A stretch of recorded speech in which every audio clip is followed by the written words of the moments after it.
Happiness. What does it mean to be in a state of happiness? And how can we find mechanisms to allow us to remain as much as possible in a state of happiness? In today's episode, I'm going to share great news with you and a strategy on how you can quickly tap in to realigning your energetic frequency and your state of mind to feel happy and to remain happy as much as you can. Let's dive in.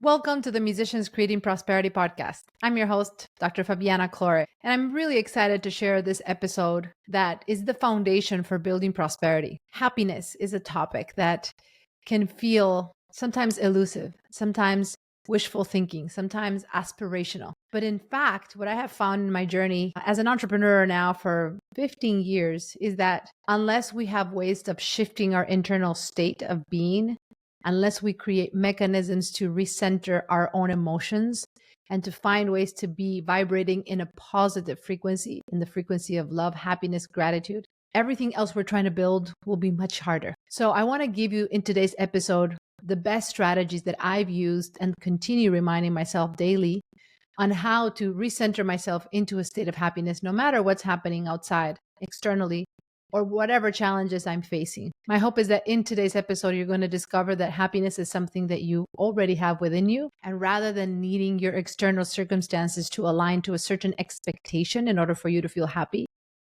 what you can do is actually start removing the things that are blinding you, that are overshadowing your internal default state, which is already intended to be in a state of positive happiness, positivity, and light. So let me share more about why this is important. We are vibrating human beings. We are energetic frequencies. We are fields of movement and flow and water and molecules and atoms. And our entire being is centered around certain frequencies of energetic alignment or misalignment. And when we try to feel a certain way, when we try to do things to feel happy or to feel grateful, and we're looking for external things to make us feel those things, and we're hoping that our circumstances reach a certain point, whether it's creating a certain level of income, whether it's creating a certain goal, reaching a milestone that you've been working towards, or expecting things to align themselves. Maybe you've been dreaming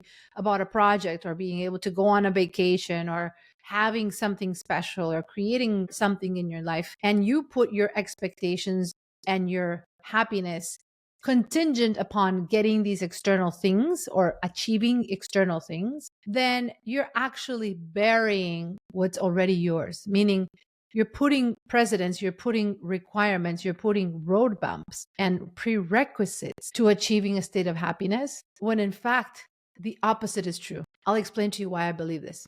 We are human beings designed to be in a state of happiness, to be in a state of positive frequency, to be in a state of flow by our very nature. We are designed to be happy. We are designed to be in a state of positivity. Why?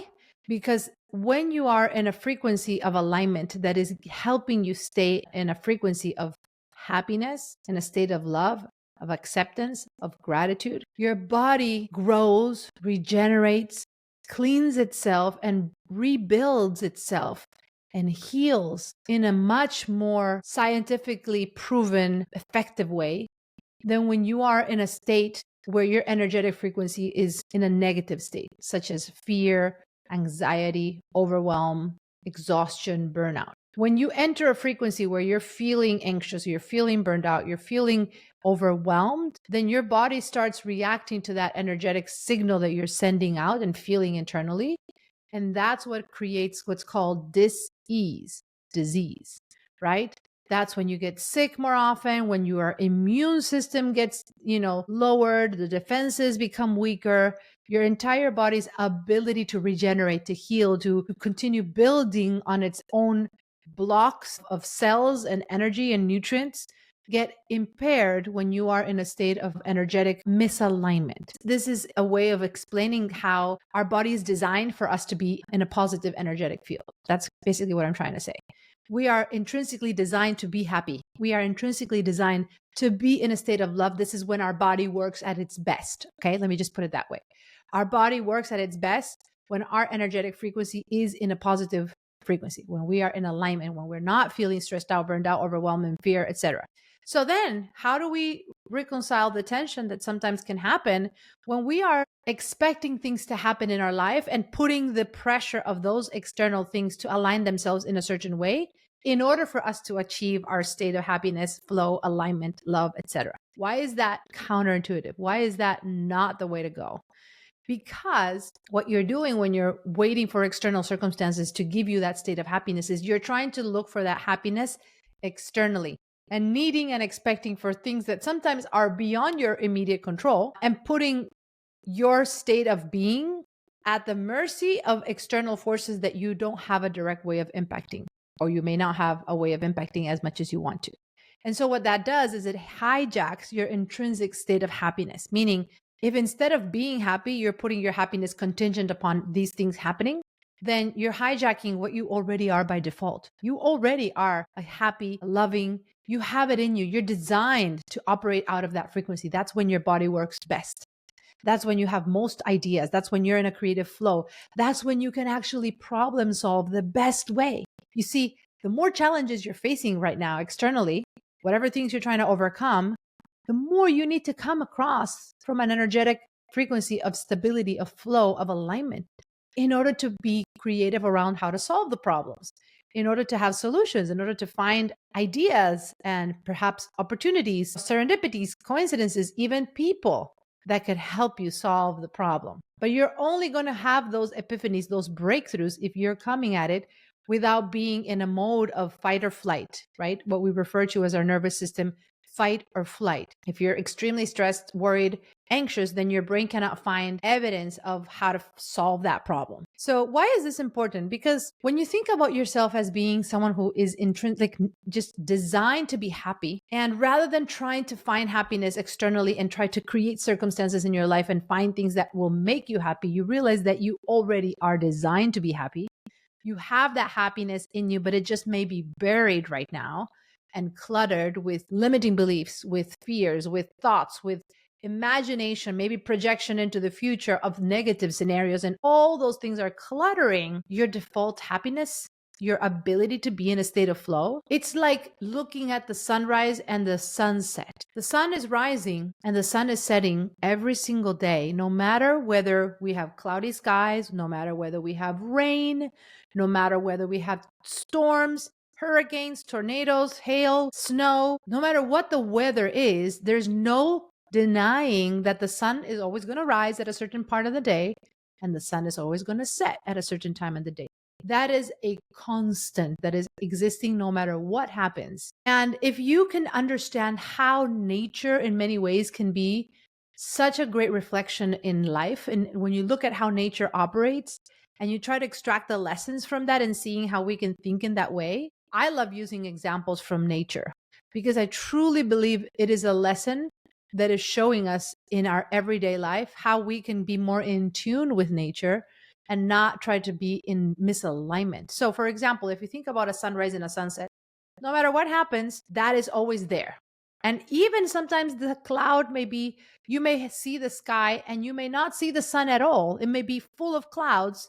It may be dark even from so many clouds, so many storms and things that are completely covering the sun. But if you know that your internal perspective will allow you to either enjoy the rain, enjoy the thunderstorms, enjoy the weather, or not enjoy it and see it as a problem, ultimately, a cloudy day, a rainy day is not good or bad. It's just how you perceive it. It's just how you react to it. It's just the stories you're telling yourself about that weather, about that day. In the same way, life challenges, whether it's financial challenges, time challenges, family challenges, career challenges, business challenges, team challenges, those are going to happen. Just like the weather is going to change and you have sunny days, clear skies, beautiful, and you're going to have stormy days with weather and hail and storms. And if you can be that underlying center of gravity that is that sun rising and sun setting every single day, no matter what. And you can know that internally you are good. Like you're literally good. You're okay. No matter what happens, no matter how much stress you feel right now,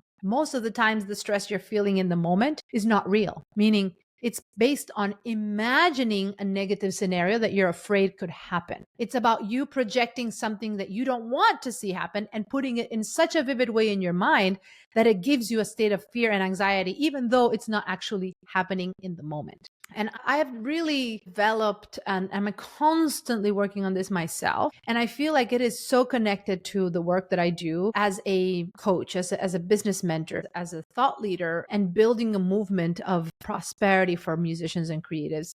Hey, quick pause here.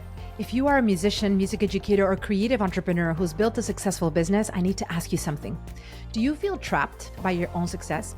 Maybe you have steady clients, consistent revenue, maybe even a team, but you're working more hours than ever. You can't take time off because everything depends on you. You've become the bottleneck in your own operation. Sound familiar? Here's the truth. You're not failing, you're just succeeding without the right systems. The skills that got you here aren't the same ones that you need to scale. I know because I've been there. I founded my music academy in 2011, and by 2016, I had built the systems to manage it completely remotely on autopilot. That success led to my online business, which replaced my university salary and gave me the freedom to build a lifestyle business on my own terms.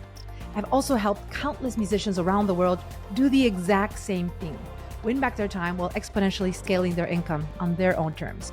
That's why I'm hosting my free Autopilot Your Music Business Masterclass to show you exactly how you can do this too. Go to musiciansprofitmasterclass.com and secure your spot right now. Imagine having the freedom to focus on what you love the most while your business thrives on autopilot. That's exactly what we'll build together. Now, back to today's episode. It is very, very much connected because the way you think will impact the actions that you take. And the actions that you take are going to create certain outcomes for you in your life and your business. And before you think about things, there's going to be an emotional connection to those. And sometimes we feel certain ways and we interpret those, we give them a meaning. And from that meaning, we take certain actions. And sometimes our thoughts and the ideas that we have in our mind create emotions as well. And if we have a negative thought, it creates an emotional state that is negative. And in the same way, we can change that and we can decide to put positive thoughts in our mind and look for things that actually make us feel good and shift our energetic state from feeling bad to feeling good. It's a definitely voluntary decision. It is something totally in your control. And I'm a big fan of autonomy, a big fan of ownership, a big fan of empowerment. And I really want you to listen to this episode and think perhaps in your life right now, if there's any area that you're feeling anxious about, that you're worried about, that maybe you're losing sleep over, chances are you're putting thoughts in your mind, you're projecting things into the future, you're imagining scenarios that don't even exist yet. But because you're thinking about those potential scenarios, you're worrying about them, you're actually creating a state of anxiety now over something that doesn't actually exist. And moreover, if you were to envision those things happening and you were to ask yourself, okay, worst case scenario, this happens, like, what would I do? How would I solve that? Would it be the end of the world? Would it be the catastrophe that I'm envisioning it to be? Or could I probably figure something out at that point if I were to need to? Chances are you could, but you have to be able to come at it with a mindset of positivity, a mindset of happiness, a mindset of looking for the opportunities within the challenges versus letting the external challenges drown you. I really hope that as you're listening to this episode, you're really letting this sink in because believe me, I know what it feels like to feel that you're more than validated to feel bad. It's normal. And in a way, it's more comfortable because when you feel bad as a result of your external circumstances and things happen and you're just like, oh, you see, this is happening, therefore I feel bad. It helps put the power in the external circumstance versus in you. And it puts the onus on the things that need to be fixed outside of you versus you. And what I'm proposing in this episode, and I'm hoping it resonates with you, is what if you could take full ownership of how you feel? What if you could take full ownership of how you feel? And you could look for a way to justify those clouds that may be coming your way, those thunderstorms, those lightnings, the hail, the snow, whatever is coming your way symbolically when it comes to external challenges. And you could decide that no matter what, you are still going to be that perpetual sunrise and sunset that is going to happen no matter what. And that you get to interpret the storms, the hail as good or bad, depending on your lens. It doesn't have to be one or the other. You get to choose. And you could also not label it at all. Things don't even have to be good or bad. They can just be what they are. What if you were to accept your reality right now the way it is? This doesn't mean you're not going to take action to change it. There's many ways that you can change your reality and improve and learn and develop yourself to improve whatever you want to fix. But what if you wouldn't have to even label your existing challenges as bad or good? What if you could just accept them as a state in which you're at, as a reality that you have, as a season in your life, a phase that you're going through? And from there, strategize on how to change the things that need to be changed, both externally and internally in you, and move on. And continue tackling things one at a time, without labeling them, without thinking that you must interpret them. Imagine if you were to be walking through a park, a beautiful forest with lots of vegetation and trees and flowers and bushes, and you're just literally walking, holding on like a frame from your mind. Like you're holding on a frame in your hands. Imagine you're creating like a lens. You're creating a lens and you're looking at the forest, the view in this park through your frame of your hands.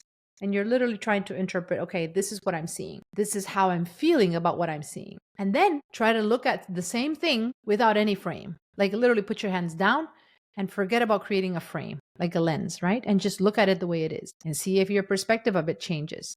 See if the way you feel about it changes. And this is what I want to encourage you to realize. Your lens will impact how you feel about your reality, and you have the ability to zoom in, to zoom out, just like a camera lens would. If you've ever seen those professional camera lenses that have a long glass lens, right? They have a long lens. You can tweak the focus on the lens. And if you put it in a certain way, that focus will show everything very vivid and sharp and crisp and clear. And if you move the lens slightly too much, it'll create a sense of blurriness. All of a sudden, everything you're seeing will feel blurry, out of focus. And you can choose to move that lens in the direction that you want and to decide how you want to see your reality. But no matter which lens you use, no matter whether you're zooming in or zooming out in the camera lens, no matter whether you're tweaking it in one direction where everything looks clear and focused and crisp, or you're tweaking it in another direction where things look blurry and unclear, does that change what you're looking at? No. The object that you're focusing on will not change, no matter what you do with that lens. If you're looking at it in a focused state or you're looking at it in a blurry state, if you're zooming in or you're zooming out, ultimately the object itself that you're putting your focus and energy upon and trying to diagnose and interpret and analyze will remain the same. It will not change. It is what it is. It's not good. It's not bad. It is something, an object that you're putting your attention on. So I wanted to share this episode because I've been thinking a lot about this and looking at parallels in nature, looking at parallels in just photography and everything that really ultimately is about observation, interpretation. And I want to encourage you to look in your life and explore, when it relates to your business, when it relates to your personal life, where are you putting too much power on the lens and on the perspective of the situation, and you're putting the onus of how you feel on this external thing? And how could you switch that ownership back to you and actually remember that you're just like an onion? You can peel the layers that don't need to be there and try to look for that internal state of happiness that you are designed to be in, and look for that because you have it in you already, but it's just buried in doubt and worry and judgment and perspective and stories and limiting beliefs. It is just buried. So what if you could peel that off little by little and try to find that star, that energetic force that you have within you, which is what's actually making your body function miraculously. That energetic force is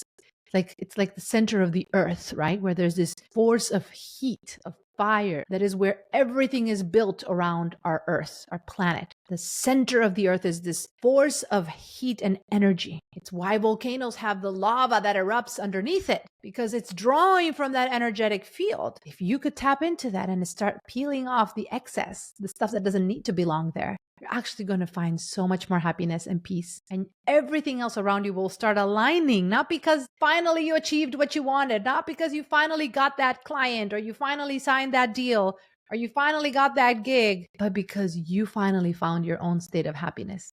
You found your own sense of peace. You found your own energetic frequency of alignment and flow. And as a result of that, you created a better reality. So I hope this helps you. I would love to hear your takeaways. As always, if you're a listener in my podcast, leave me a review. I would love to hear your thoughts so that we can share this with more people. Let us know what was your favorite part of this episode. And until next time, let's prosper together.